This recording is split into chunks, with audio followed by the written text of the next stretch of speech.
जल जल पड़ी है समुंदर की धारा, साहिल जुगल से रहे किंतु दूरी, निस्वार्थ की पूर्ण इच्छा सदा है, स्वार्थी की मनसा तो रहती अधूरी, करते बेच्छा तो फल देते मीठा, बुराई में मानव बने बेसहूरी, शांत दिल दिमाग तो है सागर बराबर, सदा मात खाता रहा है गरूरी।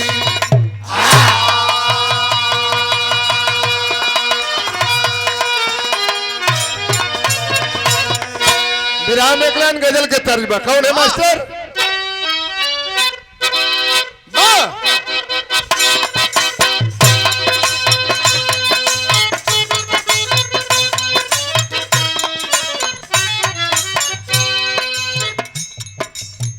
गजल को लिखा है शोर सिकंदरपुरी, आवाज है जानी बाबू कव्वाल बम्बई वाले की। अरे सुन लिया है सब मैंने, सुन लिया है सब मैंने, जो तुम्हें सुनाना है, सुनाना है।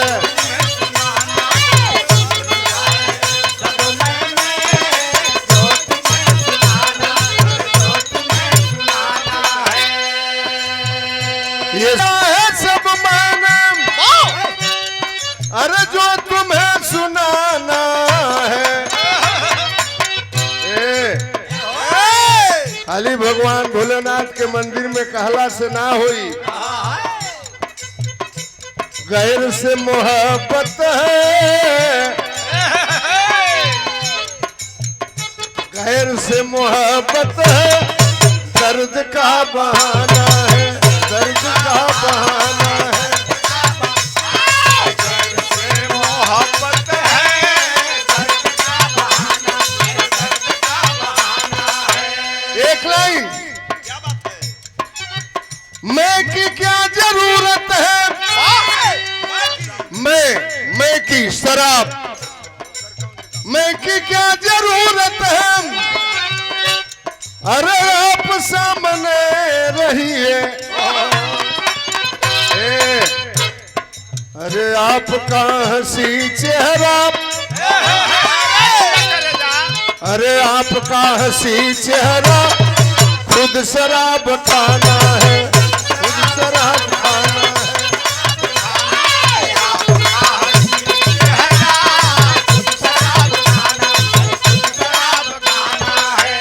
बड़ी ऊंची बात कवि ने लिखा है, अरे देखना न दुनिया को, अरे देखना न दुनिया को, सरसरी निगाहों से, सरसरी निगाहों से, सरसरी निगाहों, देखना न दुनिया को, सरसरी निगाहों, सरसरी निगाहों से, अरे देखना न दुनिया को, सरसरी निगाहों से,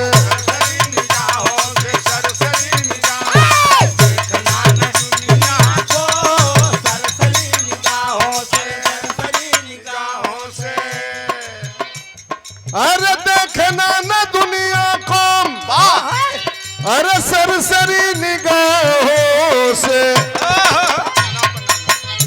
अरे नापना न सागर को, नापना न सागर को, बावनी सी बाहों से, बावनी सी बाहों से, बावनी सी बाहों, नापना न सागर को, बावनी सी बाहों, बावनी सी बाहों से।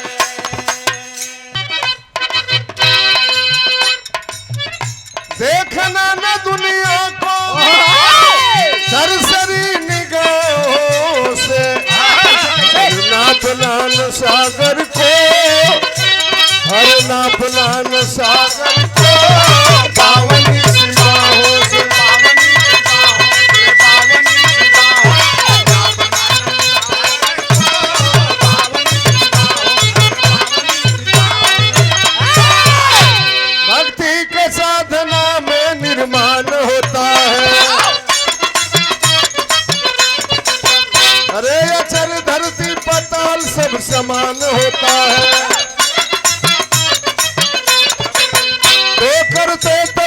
या पुंगव बरगद की छाव में। पाओ जब सिद्धि आ गया अंत स्वभाव में। एक कलयुग एगो साधु के हम चर्चा करे जाते हैं। वाह वाह वाह। एक कलयुग में एगो साधु रहे जेकर नाम रहे पुंगव दास। हालांकि आज के जमाने के साधुओं के विषय में मैं कुछ नहीं कहूंगा। एक घड़ी ये देश के जे शंकराचार्य बालो और मुक्तेश्वरानंद प्रेमानंद महाराज राम भद्राचार्य ये बड़े संत पूरी के ये महामंडलेश्वर हैं। ये लोगन में झगड़ा होता कि के हमनी में बड़बा। इसलिए मैं इस विषय पर चर्चा नहीं करूंगा। कौन बड़ा है कौन छोटा है, कर्म सबसे बड़ा है इस दुनिया में। कर्म जिसका अच्छा रहेगा उसकी दुनिया में पूजा होगी। एक कलयुग के जमाना में वो साधु रहना, उनका नाम रहे पुंगव दास। इंद्र भगवान के भक्ति कैला, इंद्र भगवान प्रकट हुईला, कहला साधु वरदान मांग। पुंगव दास कहला का वरदान देव भगवान। साधु हई राम राम कहिलाम, जग में भंडारा में जाइला गाढ़े दाल मिलेले, मोटे मोटे टिकरा मिलेला। देखा पाणे जी टिकरा पर बात हमके याद आ गई। बताइए तो कहाँ गई जमाना। बहुत दूर की। पहले के जमाना में हमने के मन पड़ता है, आप लोग उनके ख्याल होई। पहले के जमाना में माई काकी चूल्ही पर खाना बनाओ, सब गोईठा पर खोइया पर क्या बात बा? मोटहन लिट्टी के हाथ से बनाई के तावा पर पका के तनकी से चूल्हिया किया गवा वही दुआरिया पर खड़ा कर से पाक के एकदम फूल के पुआ नियर हो जाए। ओकर स्वाद अलगे रहल। अब एक घड़ी खाली गैस पर खाना बनता, उतने गैस धरता आदमी के। गया जमाना साधु जी कहलन भंडारा में जाइला, मोटे मोटे टिकरा मिलेले, गाढ़े दाल मिलेले। हम बहुत संतुष्ट हैं। कहला जब दर्शन दिले बानी तो कुछो मांग लो। कहला पुंगव दास जीवन मांगब दे देब। कहला ये मस्त मांगो। साधु कहला कि तो वह वरदान दे दा कि हम साधु हई, अपनी धीरे धीरे अपनी मुंह से जवन हम बात कह दे, हमार बात झूठ ना होखे। इंद्र भगवान कहला एकर मतलब साधु हम बुझत नहीं खी। कहला मांगते बड़ा तो खुलासा मांगो। साधु कहला कि ये वरदान दे दा कि आम की पेड़ के अगर जो हम कह दे कि महुआ के पेड़ हो जाओ तो आम की पेड़ से बदल के महुआ के पेड़ हो जाए के चाहिए। दिन के कहीं की रात हो जाओ तो रात हो जाए के चाहिए। आदमी के कह दे कि मेहरारू बन जाओ तो मेहरारू बन जाए के चाहिए। इंद्र भगवान सोचल सधुइया मांगते ना रहल जवन उरेब वरदान मंगल।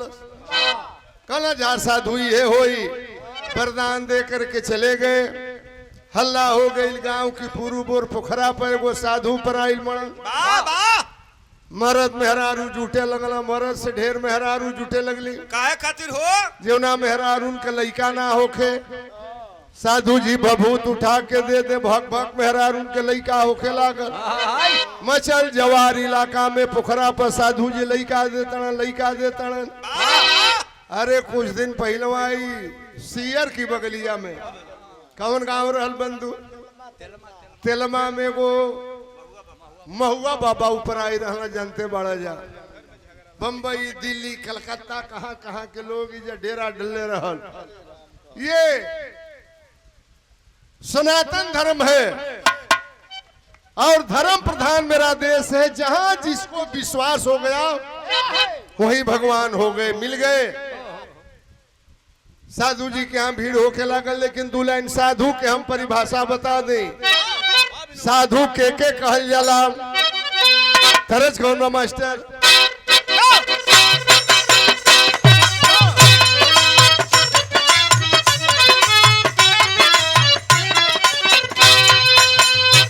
अरे ना जानू राम, अब ना जानू राम, विद्या कहाँ गिर गई, ना जानू राम।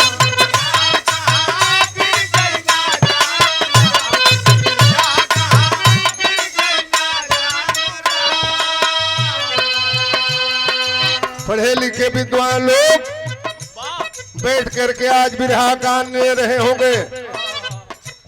अरे साधु बदे जे असली साधु होला, अरे साधु बदे शोहरत है बिना काम की, साधु बदे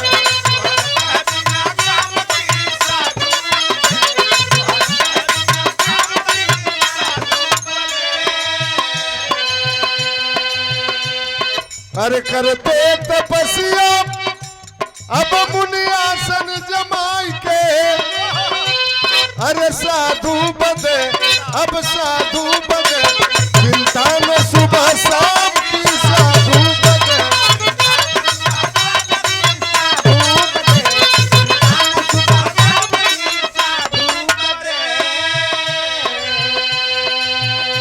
आदमी के भीड़ लगल बा साधु जी के कुटी पर।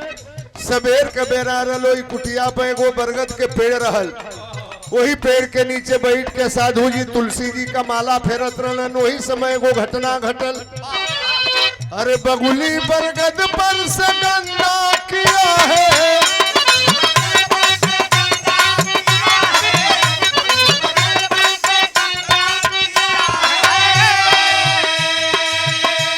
अरे साधु बदे अब साधु बदे समाधान है बेदाम की, साधु बदे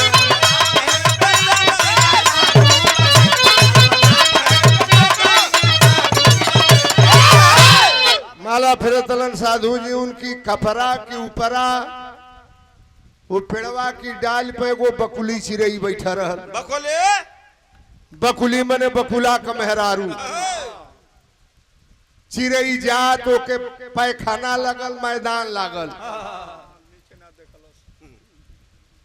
कुल भसवे बदलल जाता। पहले आदमी कहे कि फलाना फराकी फूके गइल बड़ा, झाड़ा फिरे गइल बड़ा, अगर आदमी कहता फलाना लाइटिन में गइल बड़ा, भाषा भी बदल गई। ऊपरा बकुली चिरई बैठे रह, लोग के मैदान लगल, पैखाना लगल, तो ऊ का जनलस के नीचे कौनो साधु बाणन, साधु जी की पीठी पर ऊ गंदा कर दिहलस, चिरिक दिहलस। साधु जी माला फेरत ध्यान में बाणन, फिर ओकरा पेशाब लागल। पेशाब लागल तो साधु जी की पीठी पर ऊ पेशाबो कर दिहलस। मैदान भइला के बाद पेशाब लगेला। अरे हम कहीं पूछेंगे नहीं, केहू के ऊपर बा। मैदान हो ले पानी वानी छू ले तो लास्ट में तनिसा ओकार गिर जाई।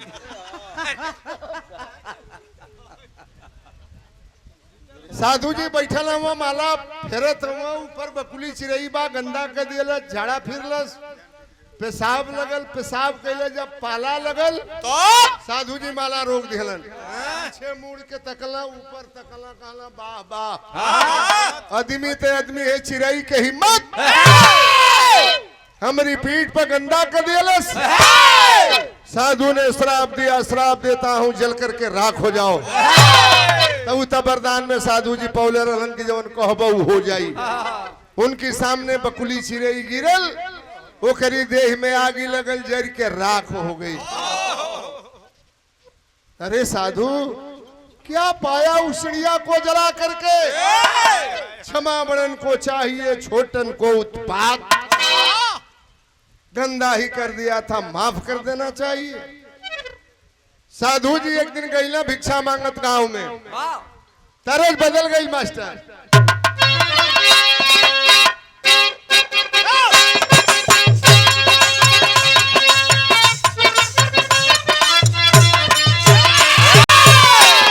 बनारस जिला में गीत के मेहरारू गावेली, अरे अपन बलमुख चोरी, अरे अपन बलमुआ के चोरी, गोरी मांगे धुन धुनवा।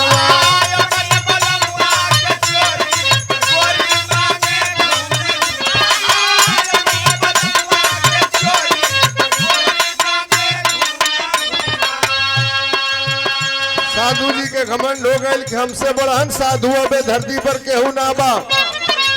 गो गांव में भिक्षा मांगे साधु जी, अरे हमसे बड़ा नहीं कोई। अरे हमसे बड़ा नहीं कोई बाबा हो गईले घमंडी।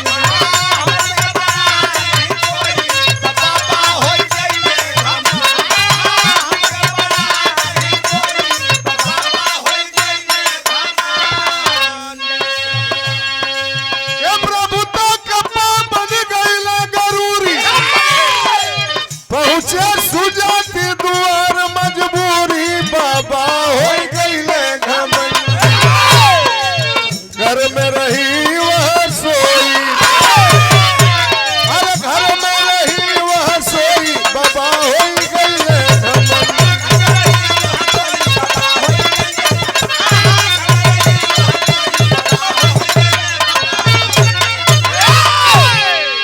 गांव में पहुंचला साधु जी, सब कर केवाड़ी बंद हो गई। आई हो दादा, इतना सधुइया आइल बा शराब दे के जरावेला, जल्दी जल्दी केवाड़ी बंद कर जा।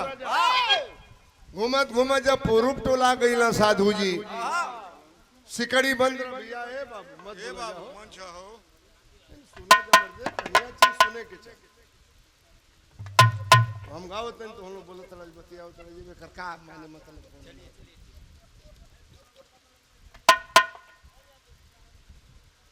बैठ के सुना, धीरे से आदमी सुने तो हम लोग डिस्टर्ब करबत ठीक ना न बा।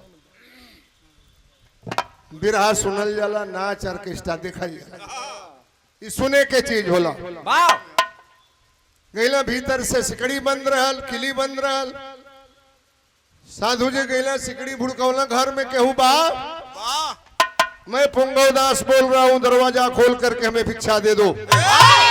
कौनो आवाज ना आई। लोग घर के मलिकार चाहे मलिकाई, एगो मेहरारू रहरो का नाम रहे सुजाती, ओकर मरद हर यहाँ के आई रहल।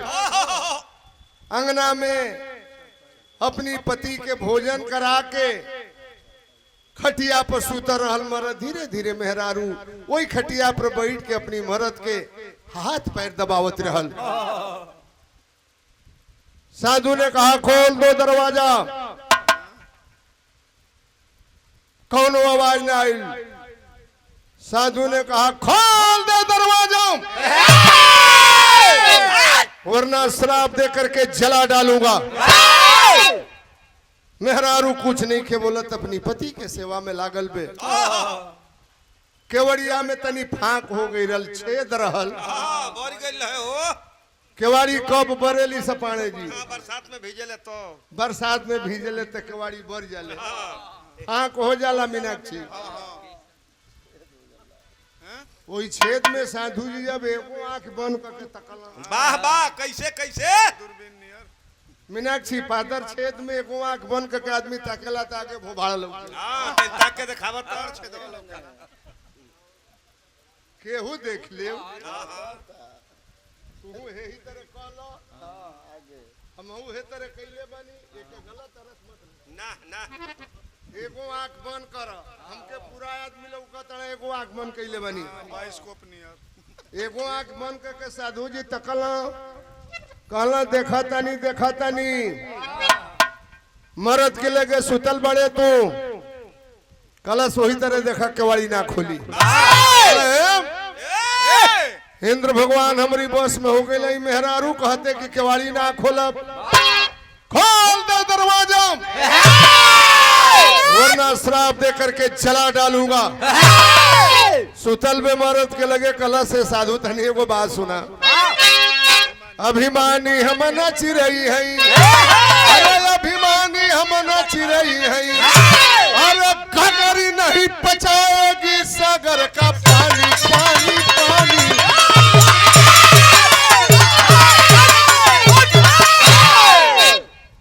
कलश से साधु वो पेड़वा पर के हम चिड़ैया ना है, जेवना के श्राप दे के जरा दिहलो। तोरी ने कितने साधु हुई है ना जइहन, हमारे एगो रोवा टेढ़ा ना होई। साधु जी कहला तोरी गोड़ पर गिरे, तनी तनी केवाड़ी आके खोल, बता दे कैसे जान गईले कि हम चिड़ई जरा के अली। तोरी यहाँ घर बा, हम चिड़ई जरा के यहाँ से कई कोस दूर, कैसे जान गई तू? क्रोध में थी औरत आकर के दरवाजा खोलती है, अरे दुष्ट पाखंडी साधु कहाँ ज्ञान को पाया तू?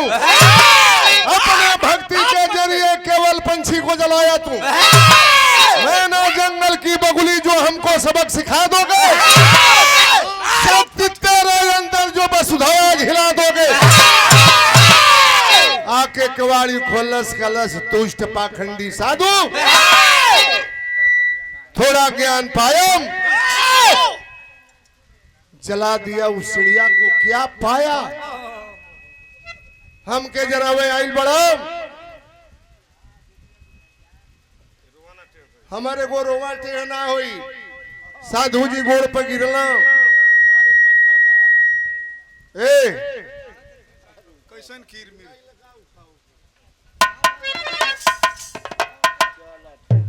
खा के पी के सूत गइल बा। यही में वाला तू हो ना।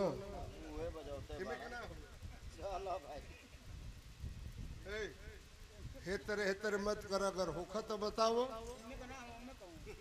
तब उसे का बैठल बड़ा जब कुछ जानते नहीं था। आखिर का वो गया कहा आदमी? कहाँ सुतल बा? चलो ये अपने में 3-5 करता है। चला अरे बे जब तुम्हारे हई मशीन तू ही एकर ऑपरेटर बा।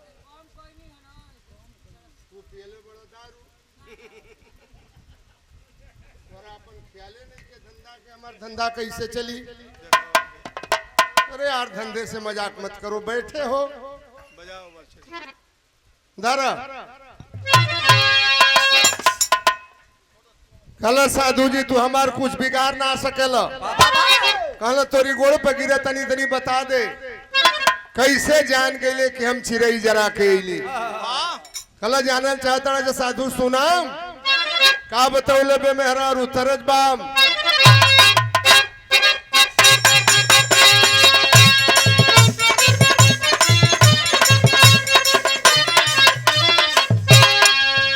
बेचन भाई से जब हमनी के बिरहा होखे, बारो बेचन राजभर वैसा गवैया हमने नहीं देखा। सदाबहार कलाकार केहू कवनो रीत से गावे पंडित जी। जब बेचन भाई के रीत लगे तो सब फेल हो जाओ। बेचन भाई ये गीत के गावे, अरे खा गलू लंगड़ाया मदाम कहिया दे बुचिरई।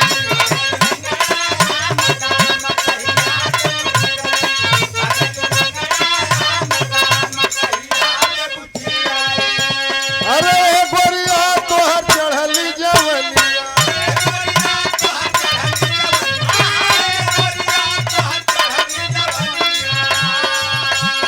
लगल जवनवा पर घाम दाम कहिया दे बुचिरई।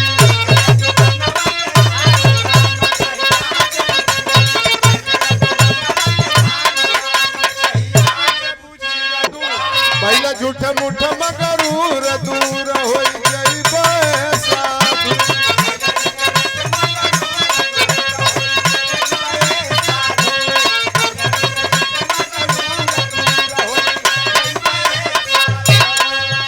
अरे पति मोरा धन धम ईश्वर समान हो।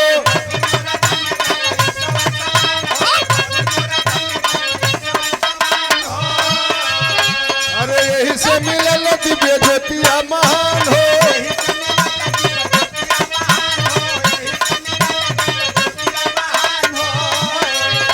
अरे तुहके रतनी को सहूर दूर हो गई साधु।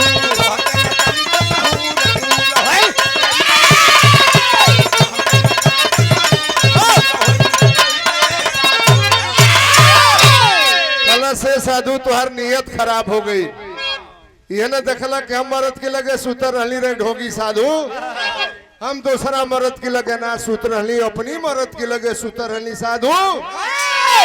एगो बात सुनना, हम अपनी मर्द के भगवान मान के पूजा करीला। हमारी मर्द से बोल के धरती पर केहू देवी देवता ना बा। पति के सेवा कैला से हमके दिव्य दृष्टि मिलल बा। दुनिया में का होला है कि हम जान जाइला, गोल पर गिर गईला। कहल तनी 2-4 गो औरी निमन निमन बात बता दे। कलश खुली बात हम चल जा सामने उगाला गांव के नाम जनकपुर हो। वो गांव में जइबा जनकपुर हो। वो गांव में वो धर्म ब्याद नाम के आदमी के घर बा। तीनों काल के बाद बताई साधु कहला जब मेहरारू से इतना ज्ञान मिलल चली तनी वो मरद की लगे गईला जनकपुर गांव में का देखलन।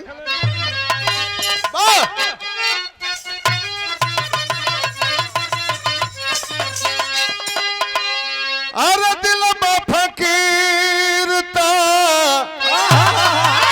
शरीर बा फकीरी खाली शरीर में फकीरी न समा। धर्म व्याध नाम ले जनकपुरा पहुँचे ये लोग घरवा के राम कला। अरे दुरही से देखा पे मुनि के शरीरिया काटे धर्म व्याध अब मांस खिसिया।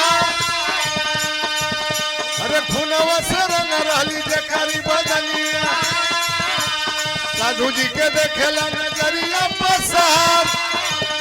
अरे मधुरी बचनिया में बोला व्याधा बनिया नारी के बात सुन के कष्ट कैला। गैला गांव में साधु जी पूछले भैया गांव में कोनो धर्म व्याध नाम के आदमी के घर बा। गांव के लोग कहला छी छी राम राम राम राम। अरे साधु बाबा राम नामी चादर ओढ़ले बड़ा टीका त्रिपुण लगौले बड़ा कहा उल्टा रास्ता पकड़ ले रे वो आदमी है कसाई है भैंसा काटेला। साधु कहला है मेरा रू हम कितना गलत जगह पर भेज दिलस लेकिन अब आ गई बनी तो चलब जरूर। गईला साधु जी ओकरे घर के सामने सचो के कसाई रहल धारदार हथियार उठा के भैंसा काटत रहल। और हमरे हरदेव यादव जी हमरे सरवन बेटा के मामा आपकी ओर से पुनः 100 रुपए का पुरस्कार बहुत बहुत नमस्कार बा। हमार बात कहा रहल हथियार लेके मांस काटत रहा भैंसा काटत रहल। साधु जी देखल पीछे लौट के भागे लगलन भैंसा काटल छोड़ के कलश कसाई करे। साधु बाबा एगो मेहरारू की कहला पे इतना कष्ट करके अइला महाराज अब बिना हमसे पूछले बतियौले भागल जाता। साधु जी के गोलकी चल गई भीतर काटा था भैंसाई कैसे जान गए कि हम मेहरारू की कहला पे यहाँ आईली। वो धर्म व्याध कसाई कला से साधु बाबा हम इतने नहीं की जानती हो जाने तनी की चिरई जरा के मेहरारू की लगे गई लो और मेहरारू तो के हमरी लगे भेजलस। साधु जी वो कसाई की गोड़ पकीर गई कहला भैया हमें घमंड हो गया था कि हमसे बड़ा कोई संत नहीं। काट तड़े भैंसाई कैसे जान गिले भैया के हम मेहरारू की कहला पे यहाँ आईली। साधु जी के बाई पकड़ल सुधर्म व्याध कसाई अपना घर के अंदर ले गई। दूगो फोटो टांगा रहल कलश बगल में साधु का देखा तड़ा कहला कोनो मर्द के फोटो है बगल में कोनो मेहरारू के फोटो है। कहला साधु बाबा ये कोनो मर्द मेहरारू के फोटो ना है ये हमारी माई बाबू के फोटो है। साधु बाबा हमर माई बाबू जियत रहल अपनी माई बाबू के जिंदगी में कोनो तकलीफ ना दिली। मुअला की बात अपनी माई बाप के भगवान मान के पूजा करीला। हमारी माई बाप से बढ़ के धरती पर देवी देवता काली माई डी बाबा बरम बाबा औरहवा बाबा खौरहवा बाबा के बाबा बाबा हमारी माई बाप से बढ़ के नहीं खे। अब माई बाप के सेवा कैला से हमके दिव्य दृष्टि मिलल बा। दुनिया में का होला के जान जाइला। नगरा क्षेत्र के लोगों पांडेपुर के लोगों हमारे नवनिहाल बच्चे बड़े बुजुर्ग जिंदगी में कभी अपने माँ बाप का अपमान मत करना। जिस माँ बाप ने हमको आपको पैदा किया बियाह हो जाता मेहरारू आवते घर में माई बाबू के छोड़ देता नहीं जा। हम देखत रही मोबाइल पर, फेसबुक पर, यही बनारस के पंडित जी इंजीनियर से रिटायर, एक ही लड़का अमेरिका में वैज्ञानिक सुरेश यादव भैया जी की ओर से ये पुरस्कार, बहुत बहुत नमस्कार। वैज्ञानिक साइंटिस्ट है अमेरिका में, पंडित जी रिटायरमेंट होके पुरान हो गई ल, अपनी बाप के ले जाकर छोड़ दिलस बनारस वृद्धाश्रम में। पिताजी मर गए वृद्धाश्रम में, वह बेटा अमेरिका से नहीं आया। संचालक से कहा कि हमारे पिताजी के अंत्येष्टि क्रिया में जितना रुपया लगेगा उतना रुपया लगा देना, जितना रुपया होगा मैं भेज दूंगा। अमेरिका से अपने बाप के चित्र पे अगरबत्ती दिखा रहा था। क्या पता जिस बाप ने हमको पैदा किया, पढ़ा लिखा करके अमेरिका में वैज्ञानिक बनाया, अमेरिका से फ्लाइट से तो आ सकते थे अपने बाप के तरह ही में। तो मेरे मित्रों, माँ बाप से बड़ा धरती पर कोई नहीं है। साधु को ज्ञान मिला धर्म व्याध कसाई से, घर के अंदर गाली आई, बोला धर्म व्याध समझाई, सत के सत्ता पे जहां नवाज बोले बाबा जी।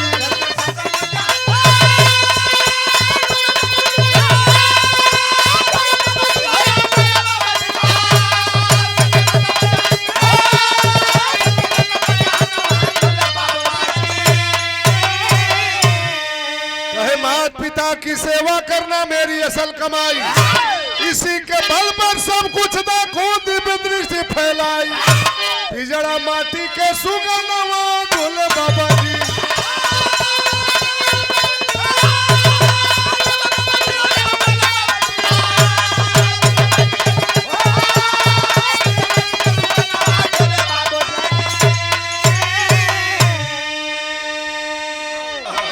इसलिए जिंदगी में कभी अपने माँ बाप का अपमान मत करना। माँ बाप की सेवा करना, माँ बाप से बड़ा कोई हो नहीं सकता। साधु को ज्ञान हुआ धर्म व्याध कसाई से, कुसुम पराग देवराम पसारे जदू के पैगाम, अभिमानी हम नाच रही है, बोलो की कविता को काशीनाथ पहचानी, अभिमानी